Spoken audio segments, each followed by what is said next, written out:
Good afternoon. Oh, actually, it's still morning. I hope that you have taken my advice earlier to take the time that you had this morning spending with us in those corporate roundtables to establish those relationships, because at some point you want to turn those relationships into revenue. And so thank you for hanging in here with us today. And we're about to start our next session with the conversation from the renowned Dr. Randal Pinkett, The Personal Case for DEI, What's in It for Me. I want to talk a little bit about Dr. Pinkett. You probably already know, but I just like to reemphasize some things that perhaps that you don't know about him, or that you should know. But when you talk about this topic of DEI, I mean, if you've been around a minute, diversity and inclusion, whether it's DEI, kind of, what does it mean? In the news lately, we've heard from the state of Florida, that governor who has stricken down DEI for state universities. We're hearing about the lawsuits that are going on for affirmative action, against affirmative action. We know that long range impact, it will impact us. And we also know that it will, according to a study done by one of my sister colleagues in the Michigan Minority Supply Development Council, in order for us to reach parity, it will take 333 years. And so how do we begin to kind of look at shortening that gap? Well, it will take experts like the one, it takes you and I, but it also takes thought leadership from folks like Dr. Randal Pinkett. And he has basically established himself as an expert relative to this topic. And he is an entrepreneur, innovator, speaker, and author and media personality and DEI expert who is leading the way into business, technology, and equity for all. He's the co-founder and chairman and CEO of BCT Partners, a global multimedia dollar research, training, and consulting technology and data analytics from whose mission is to provide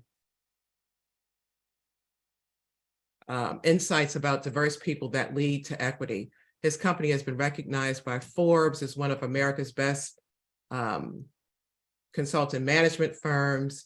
It has been looked at in terms of Ernst & Young Entrepreneur of the Year, Managed HR Magazine as a top 10 firm for diversity and inclusion, and Black Enterprise BE 100 list of the nation's largest Black-owned businesses, and Inc. 5000 list as one of the fastest growing private companies in America. There's a lot that you can just read about him, but I'm going to actually shorten this presentation.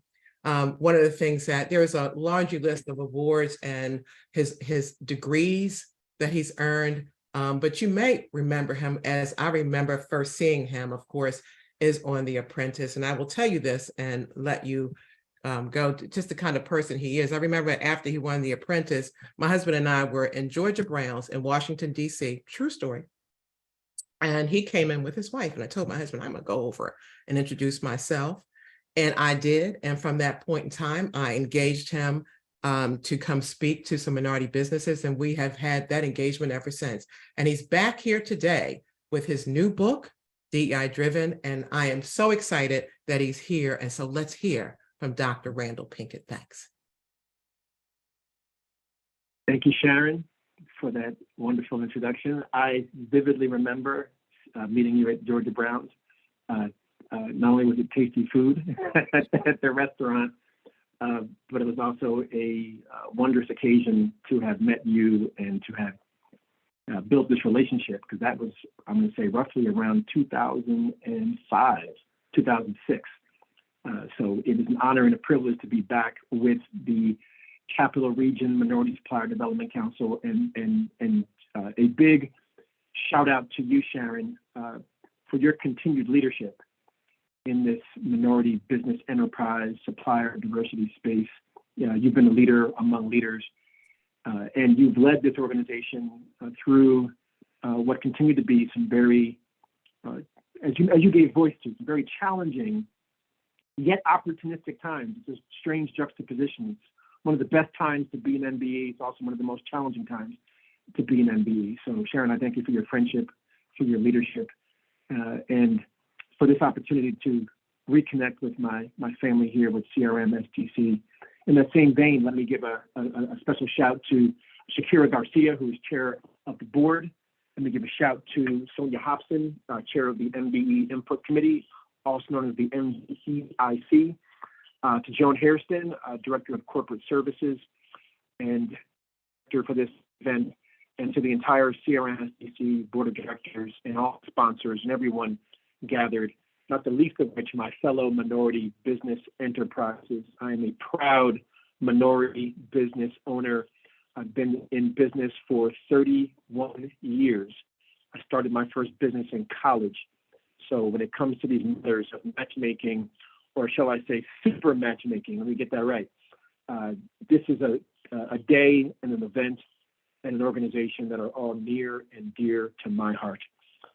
So with that, let me pivot over to the presentation, the topic of the day, as it were. I'd like to speak to all of you to the topic of the personal case for diversity, equity, and inclusion, the subtitle, What's in It for Me? Now, you may know what I know, which is that the most popular radio station on the planet is WIFM, which stands for What's in It for Me. And when it comes to matters of diversity, equity, and inclusion, I want to make to you what I describe as the personal case for diversity, equity, and inclusion, meaning as we gather here today as business owners, as corporate leaders, as supplier diversity managers, why should you care personally about diversity, equity, and inclusion? Like, why should it matter to you? I imagine you could articulate to me why it matters to your organization.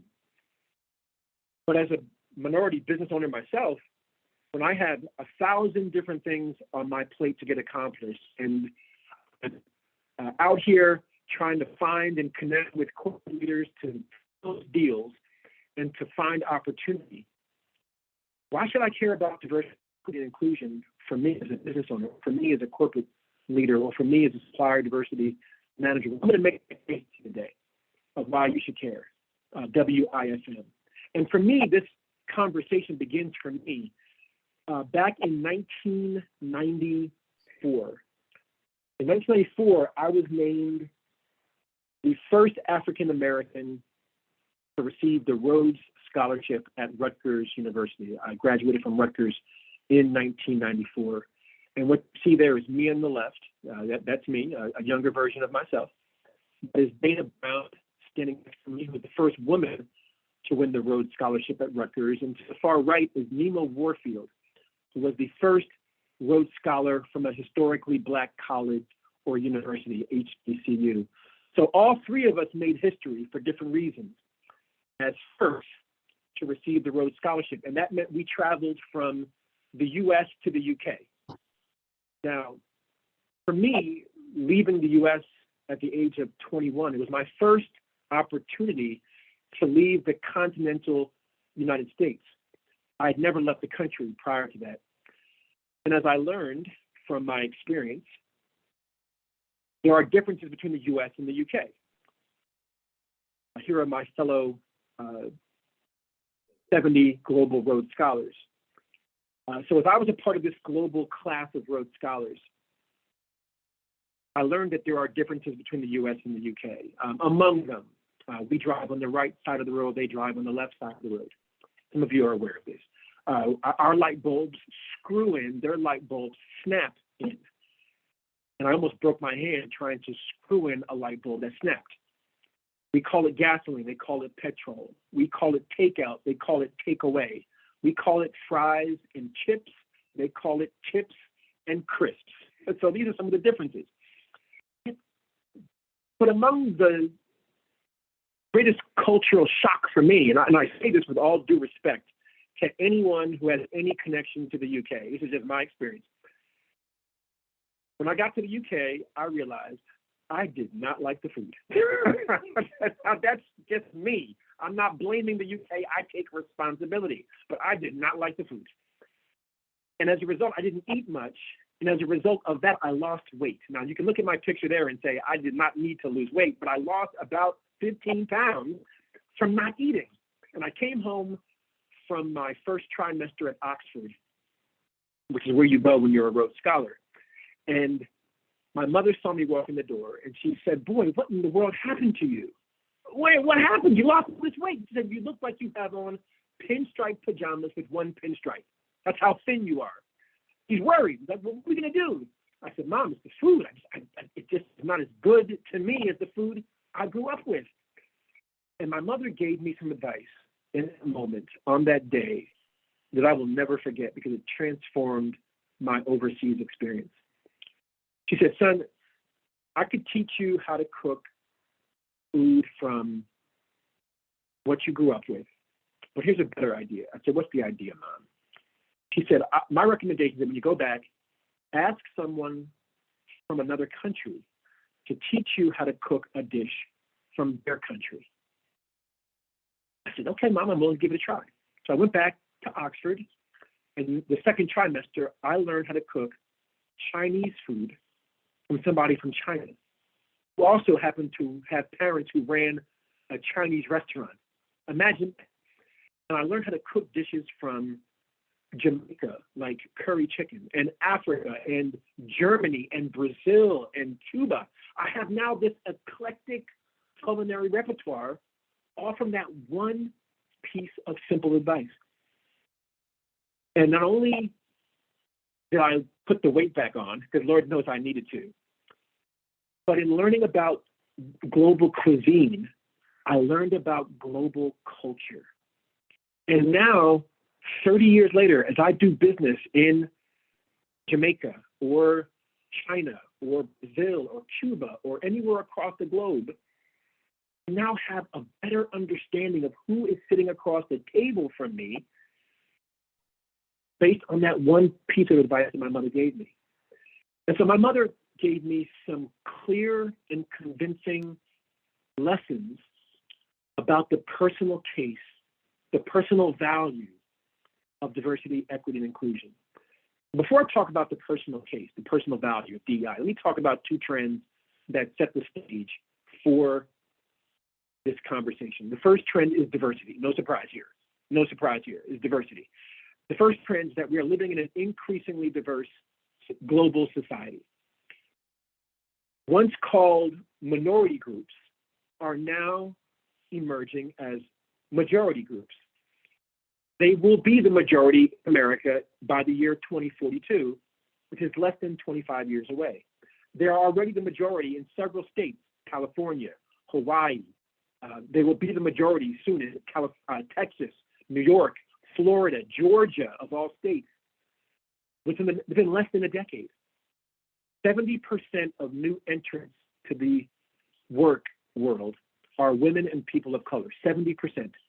And today, babies born are a majority minority, which means that now more than ever before, we are all being called upon to work with, to interact, and to lead people who are different than us, different than you.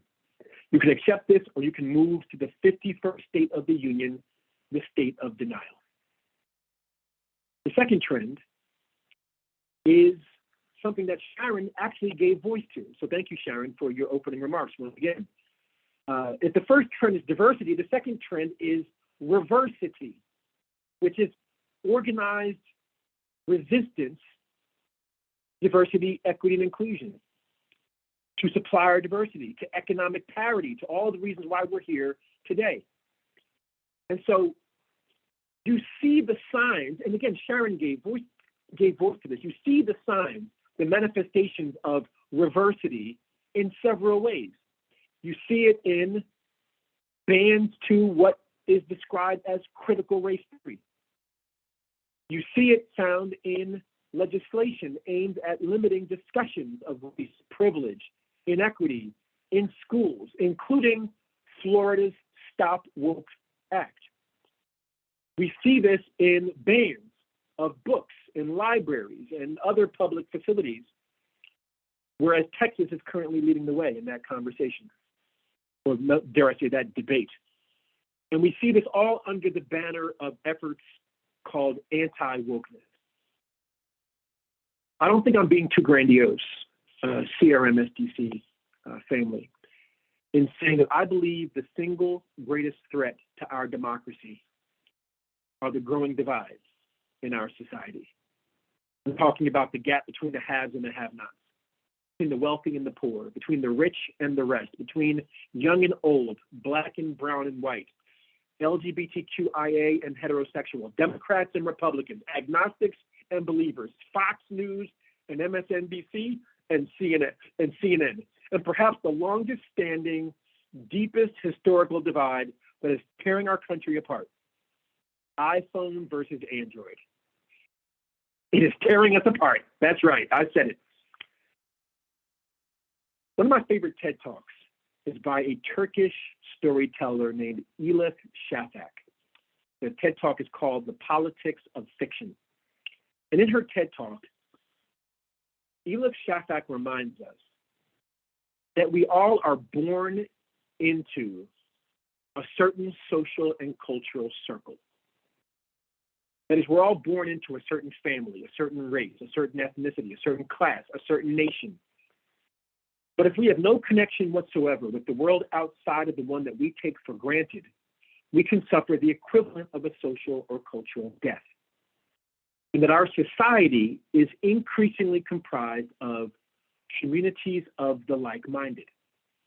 That as we tend and are more prone to surround ourselves with people who look like us, speak our same language, reflect our cultural values, have the same political party, have a comparable worldview, and the list goes on and on and on. Now, there's nothing wrong with being around people like you. It's a natural proclivity. However, what can be problematic is if you are less likely to be around people who are not like you, meaning we can become more prone to produce stereotypes and assumptions about those who are not like us, cast projections onto those outside of the communities of the like-minded to which we belong. And oftentimes we are in an echo chamber and we don't even know it. And it can only replicate, if not exacerbate itself, on social media, when our social media friends and connections can only create the illusion of not in the echo chamber. The irony is, as our country continues to diversify, all we seem to be seeing happen is that more of us are driving into our communities of the like-minded, which only undermines our country's greatest assets, our capital region's greatest assets, our cultural differences, but exacerbates our greatest liability, our cultural ignorance. In the absence of real dialogue and real interactions and real understanding that breaks down the walls that can separate us, our inequities will exist because our ignorance will persist. In other words, diversity has the potential to save our democracy or to destroy our democracy.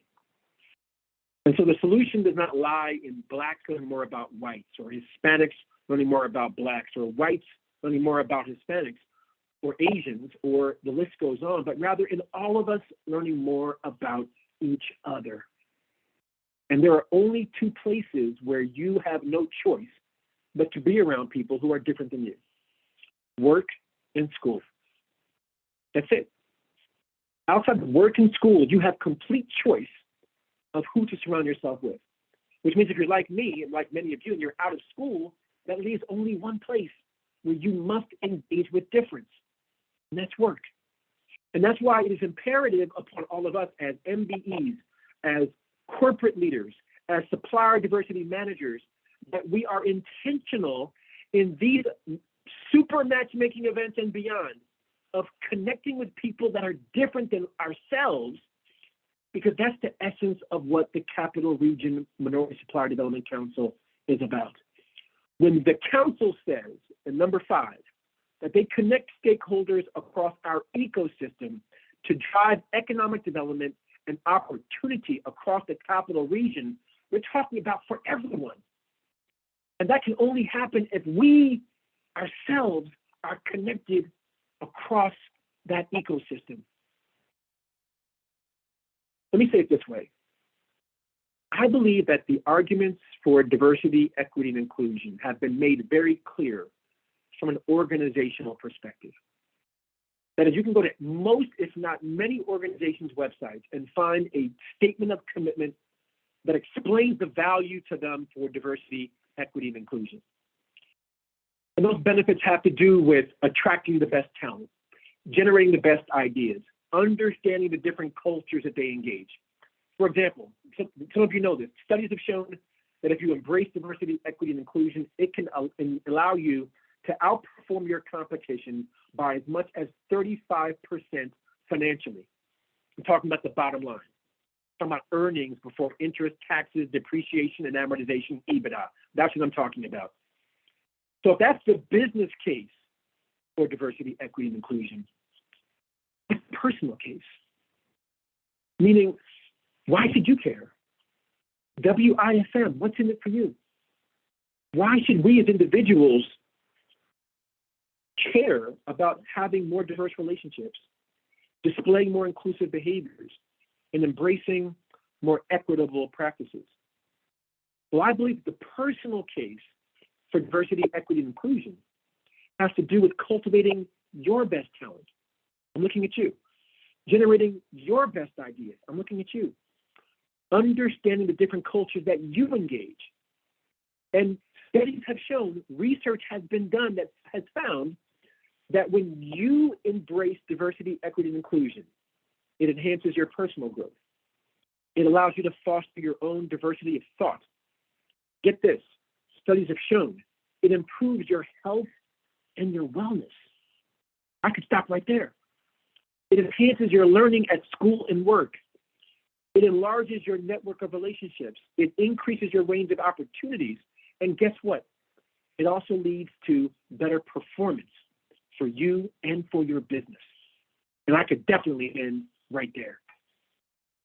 I also believe, this is just my own opinion, that from my experience overseas, you also experience a richer human experience, a more balanced worldview, and more edifying relationships as a result of personal diversity, equity, and inclusion. So I'm not suggesting that you have to have the most diverse relationships. That might be unrealistic.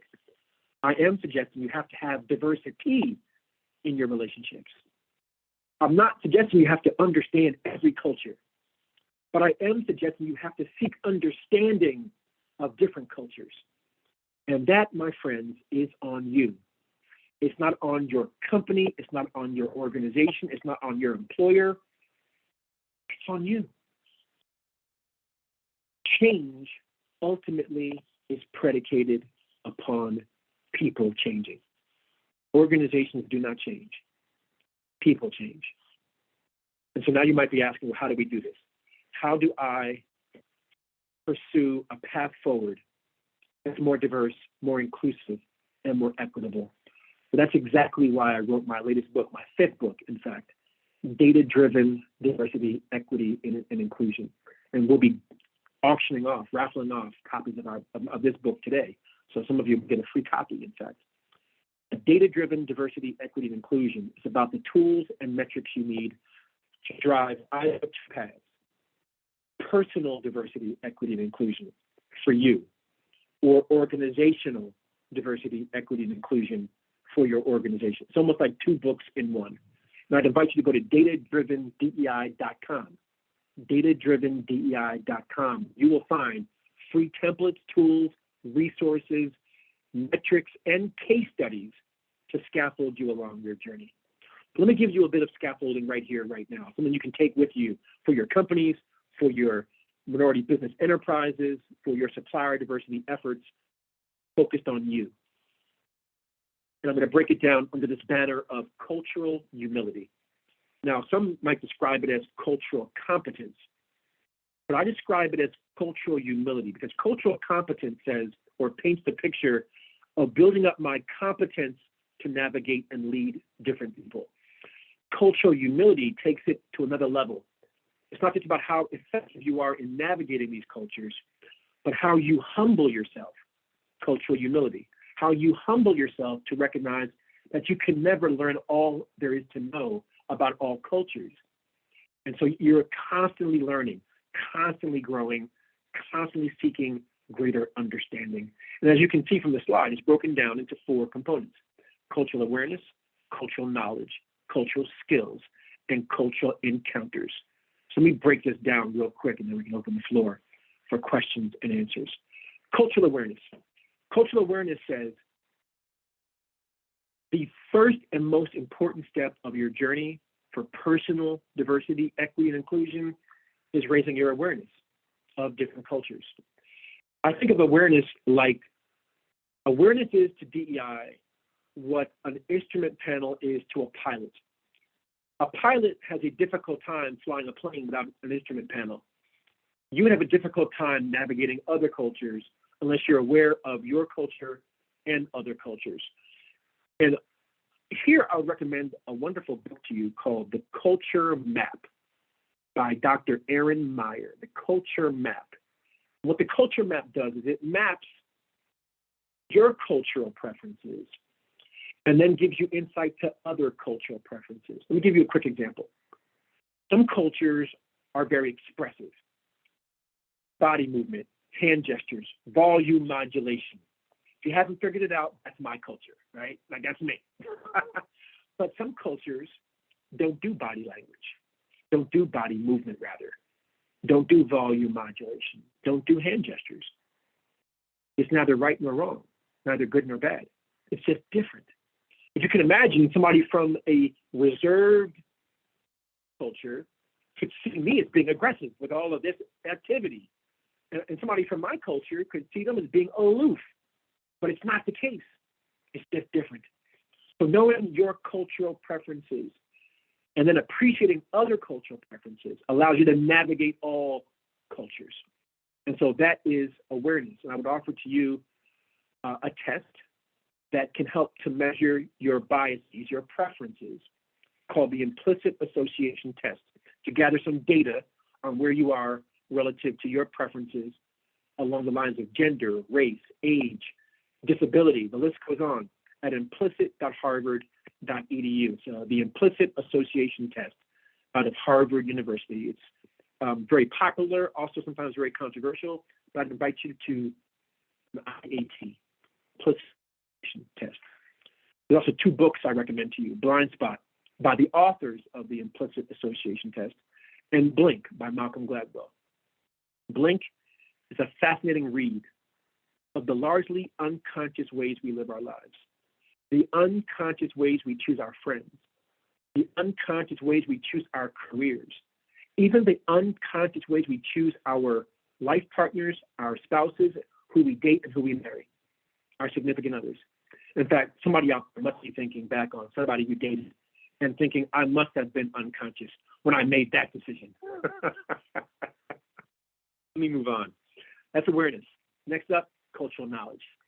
Cultural knowledge asks the question, what are you doing to build your knowledge of different cultures? What books are you reading? What articles? What blogs? What podcasts? Because all of these are opportunities to learn more about cultures different than your own. Here's some books I recommend to you. Get your cameras, take a picture. Riding the Waves of Culture by Trompenars and Hamden Turner. Wonderful read of how to do business globally. Cultures and Organizations, the subtitle, Intercultural Cooperation and Its Importance for Survival. Working Globe Smart, you gotta love that name, Globe Smart. 12 people skills for doing business across borders. And then last, the Geography of Thought. Oops, go back. The Geography of Thought, how Asians and Westerners think differently and why. All great resources for you to navigate your knowledge of different cultures more effectively to practice greater cultural humility. From cultural knowledge, we go to cultural skills. Now, cultural skills are things you can learn for free or for a fee. Here I'm talking about cross-cultural negotiation, cross-cultural communication, cross-cultural conflict resolution. In fact, I have my MBA, and business schools are teaching cultural humility, but they don't call it that. They call it global business skills. It's the same thing. I learned how to navigate across culture, how to negotiate across culture, how to communicate across cultures, how to resolve conflict across cultures, global business skills. That's cultural knowledge. I'm sorry, cultural skills. And then lastly, if cultural awareness is the most important of the four, cultural encounters is the easiest of the four, because all cultural encounters ask are the following questions. Who do you meet for lunch? Who do you meet for dinner? Where do you travel? What organizations do you join? Where will I find you Friday night or Sunday morning? Because these are all opportunities for greater cultural encounters. So I invite you, if not encourage you, if not challenge you, to meet new people on a regular basis. Travel to parts of the globe to explore what is offered. Attend events you wouldn't normally attend. Join organizations you wouldn't normally join. Leverage technology and social media to connect with people, but then translate those connections into more than just acquaintanceships, but into friendships. And that brings me back to where I started, and then we'll on the floor for Q&A.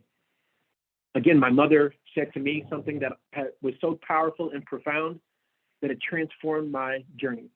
She said, son, if you want to put the weight back on that you've lost from not eating the food in the UK, go back to Oxford and ask someone from another culture to teach you how to cook a dish from their culture.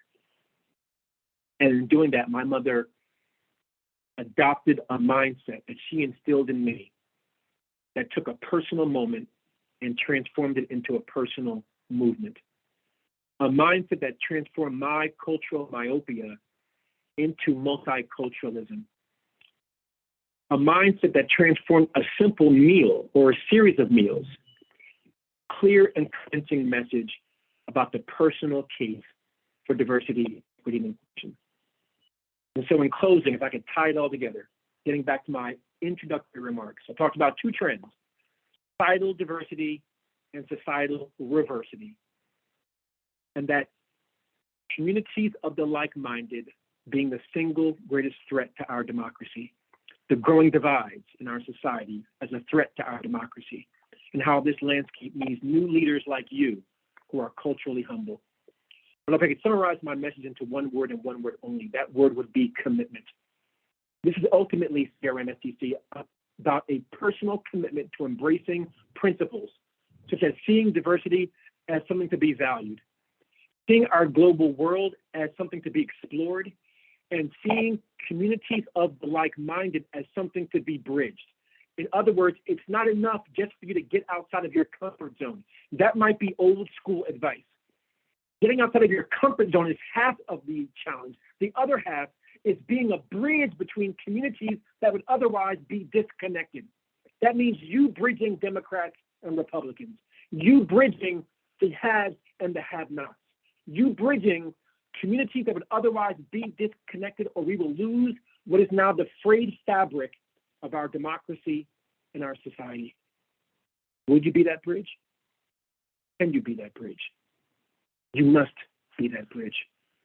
It's about stepping outside of our comfort zone and undertaking a paradigmatic shift of being that bridge, not someday, but being that bridge on Monday. And I'll close out with the final quote, which summarizes my message to this gathering, for this super matchmaker event. And thank you again, CRMSDC. But that quote is that we are not meant to see through each other, but to see each other through. Let's all recommit on this super matchmaker event day. Women and men, immigrant and native born, young and young, red and yellow and black and white and brown. Let's all recommit to building our cultural humility, embracing the personal case for diversity, equity, and moving through each other, but seeing each other through. God bless you.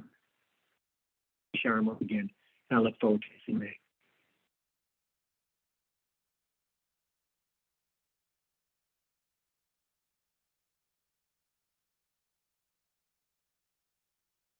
Right, so I see some questions in the chat. So I got some great, I appreciate that. Dr. Pinkett for president. All right, question from Alec Walker. How do you think I want to just fell off my screen, scroll up here for a second. How do you think the rise of the AI tools augmenting or replacing aspects of business communication will change the landscape of DEI interest? Let me pause there and see, Sharon, if you want to get in before we go right to questions. Sharon? No, please go right to questions. Okay, all right. So I think the rise of AI tools is already changing the landscape for DEI because the tools are enabling us to glean even deeper insights to our preferences. Now, let me make clear why it's so imperative to note our preferences. If you have a preference for something over here, it can lead to a blind spot over here. Meaning, if I have a preference for being around men, I can have a blind spot when evaluating the talent of a woman. If I have a preference for being in America and America's cultural proclivities, I can have a blind spot for the cultural proclivities of somebody from Africa or China or Germany or the like. So the reason why it's important to know your preferences is because it teaches you more about yourself, but it also illuminates where you might miss something, where you might overlook something because you're not accustomed to looking for it. And so AI can give us deeper insight to those preferences. So for example, AI could now go into your email or into your calendar and look at who you're meeting with, but also look at who you're not meeting with. AI could go into your daily activities and see patterns. So what you do and what you don't do. And I think as we embed AI into LinkedIn, into Microsoft Outlook, like the tools that we use on a regular basis into our phones, it's going to give us the ability to illuminate where we're spending our time, our focus, our energy, our preferences, and hopefully also paint a picture to where we're not, which means we can be more intentional about leaning into, I need to engage with people from that political party. I need to engage with people from that particular ideology, that religion, that country, that background. Therein lies my message about how we become bridges across communities of the like-minded. So I think AI has the potential to really transform the DEI landscape by giving us insights to the data that we're generating, much like it can transform health in the same vein. I talked about this in the last chapter of data-driven DEI. I call it the future of data-driven DEI. See, Latoya Moore, can we get a copy of the book list? Oh, yes. I can put the books into the chat, in fact. Next question. Could you please share from your perspective what's the most effective method of developing a DEI program in a corporate setting? Quick hits, tips to drive a successful program. Oh, I'm happy to offer up that. In fact, I will do one better. I'll show another visual for you. This comes from the book. When we think about data-driven DEI and data as a best practice for how to drive measurable improvements in DEI, it can manifest itself in one of 6 ways. And those 6 ways are on your screen. Let's start at the top. DEI incentives. How do we use data to make the business case for DEI? So one of the ways to drive a successful program is to make clear the answer to the question, why? Why does it matter to you? Why does it matter to our organization? Step 0. Step 1, an assessment.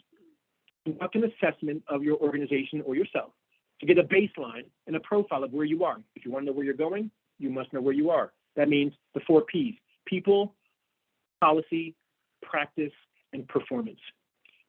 People, culture and climate; policy, human resources; practices of managers and leaders; and then benchmark your performance against other organizations. That's step 1. Step 2, imperatives.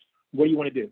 What are your priorities? That's step 1. Not only do you articulate that, but put a measurable goal against your objective. Part 3, DEI insights. Identify what works. Don't reinvent the wheel. Do your homework of what's worked for other people and other organizations before you pursue anything for that matter. Step 4, listen closely. Step 4 is what you do. Wait, step 4, there's 3 preceding steps before step 4. DEI initiatives, what are you going to do? What strategies will you undertake? But put a measure of progress against the strategy. How many trainings, how many forums, how many courageous conversations, measure it. You have activity of outputs to get to the result of outcomes. And then lastly, DEI impact, step 5, measure your outputs and your outcomes. Again, your outputs are your activity, trainings, meetings, workshops, number of people in your employee resource groups. Those are outputs, but also make sure you measure your outcomes, your final results. Did you transform culture? Did you change the pipeline for hiring? Did you increase representation at the executive level? These are all best practices for a successful diversity, equity, and inclusion initiative. And again, go to datadrivendei.com to learn more and to get free tools, free resources, free case studies that can scaffold you along your journey. I think that's my last question. I'm going to wrap. We're at 11:45, and I know Sharon's looking at me. All right. As an empathy strategist who works in DEIB efforts and organizations, when you say this is a DEI training, the people that need to pay attention tune off because they feel called out. How do you navigate that behavior? Great question, Ajit Dodani. And thank you to Patrick Fortier for the previous question. Ajit, I would say this.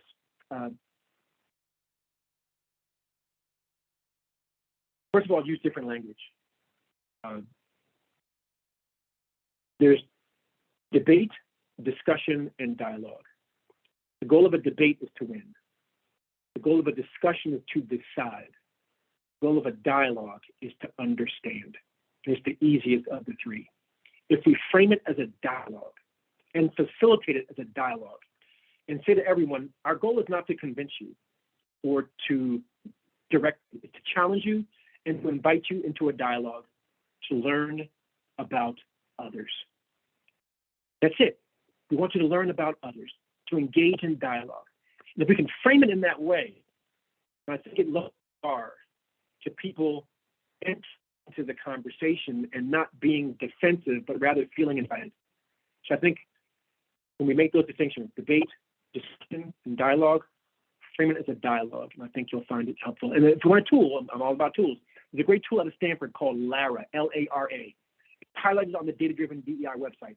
LARA stands for Listen, Affirm, Respond, Ask. It's a method for facilitating difficult dialogues, courageous conversations that invite people in to the dialogue. Okay. L-A-R-A, LARA. Right, that might be the last question. That might be the end of the road. Folks, thank you so much for the opportunity. Sharon, thank you for your leadership and for the invitation. Thank you to the Capital Region Minority Supplier Development Council for all that you're doing with this super matchmaker conference, because you do super work. It's great to be back. I look forward to seeing you again. Sharon, back to you. Blessings. Thank you. Thank you. Thank you very, very much. This has been outstanding. We knew it would be inspired. And so this was kind of like your lunchtime break to get fed and to move forward in the afternoon as you go into your one-on-one matches and those kinds of things. We could not have had a better message. And I'm sorry I was kind of delayed because I was taking some notes. But so we thank you very, very much. And so I'm going to turn it back over to our vendor as we get instructions at what to do next. But thank you. You warmed our hearts and you fed our souls. So thank you very much. Thank you, Sharon. This is Murata at Montage. I hope you all enjoyed that wonderful presentation. If you all would not mind heading back to the virtual environment for our next session, the Soy Awards.